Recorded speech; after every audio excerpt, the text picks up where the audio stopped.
Rabbit came to the store in the forest to purchase his 3 beers.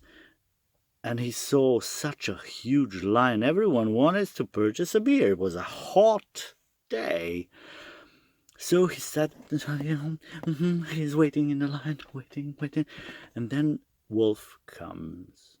And Wolf was passing everyone and came to the store and says, 3 beers.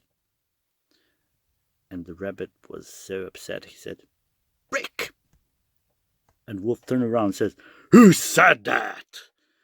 There was a complete silence in the line. He took his beers and he went away. When finally Rabbit took his 3 beers and went to his hall, and